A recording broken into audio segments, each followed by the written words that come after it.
गोनू झा गामक एकटा बहुत सतर्क लोक छलाह। हुनका लग धन संपत्ति खास नहि छलनि, तैयो गाम के अगल बगल के लोक मानैत छल जे गोनू झा लग जरूर कोनो गारल दबाइल संपत्ति अछि। इहे कारणे गामक आ पड़ोसक गामक चोर सब हुनका घर में चोरी करबाक योजना बनौलक। किछु दिन मंत्रणा कयलाक बाद 3 गोटे चोर सवेरे गोनू झा के दलानक झाड़ी में नुका गेल। गोनू झा के बुझैत देर नहीं लागल जे चोर आबि चुकल अछि। ओ झाड़ी से कनिके हटि कऽ खाट लगेलथ आ ओते बैस गेलाह। आंगन से पनवट्टी आ 1 बाल्टीन पानि मंगलखिन। ओ पान खाइत रहला आ पीक झाड़ी पर फेंकैत रहला, फेर कूड़ा करैत रहला आ फेर उहे पान खा कऽ पीक फेंकब आ कूड़ा करब। ई क्रम राति धरि चलैत रहल। जखन गोनू झा भोजन करब समय पर घर नहीं एला तऽ हुनकर कनिया दलान पर पहुँचल। देखैत छथिन एतऽ अजीबे खेल भऽ रहल छै। गोनू झा कनिया लग में बैसैत की अहाँ आइ भोजन नहीं करब? तऽ हुनकर आँचर से मुँह पोछि लेलाह। ई की केलहुँ? नया साड़ी खराब कऽ देलहुँ?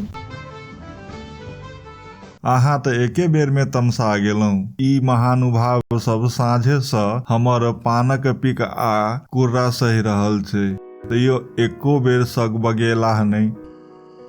ई बात सुनते चोर सब बुझि गेल जे गोनू झा सबटा देख रहल छलाह। डर आ लाजे लाज ओ सब बाहर निकलल आ गोनू झा के पैर पर खसि पड़ल।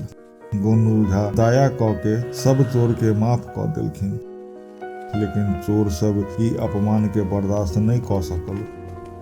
किछु दिन बाद फेर चोरी करबाक योजना बनौलक। एहि बेर चोर सब घरक अगल बगल नुका रहल आ राति होबक इंतजार करऽ लागल। सतर्क गोनू झा फेर बुझि गेल जे चोर सब फेर आबि चुकल अछि।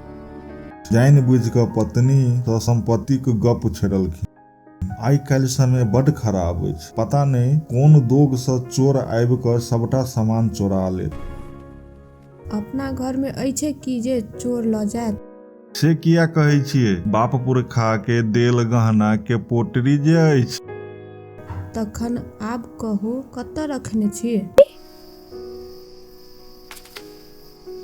घर में राखब तऽ चोर लऽ जायत। बाड़ी में आमक गाछ अछि, ओही पर औढ़ में राखि देने छियै।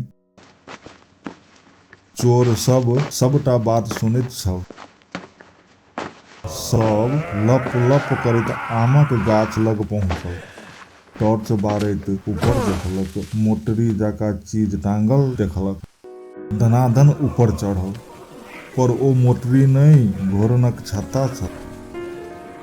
सब चित्कार करैत नीचा खसल। डंक खा खा कऽ कतेक दिन धरि ओ छानि पकड़ने रहल। तथापि चोर सब हार माने वाला नहीं छल।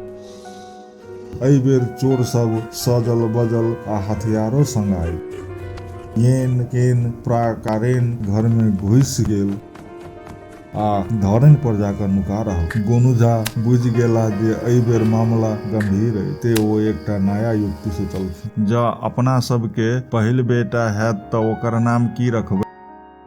बेटा भेल नहिये आ नाम रखै छी। गोनू झा जिद केलखिन।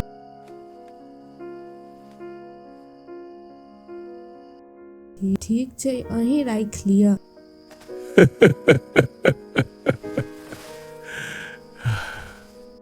पहिल बेटाक नाम भुटकुन।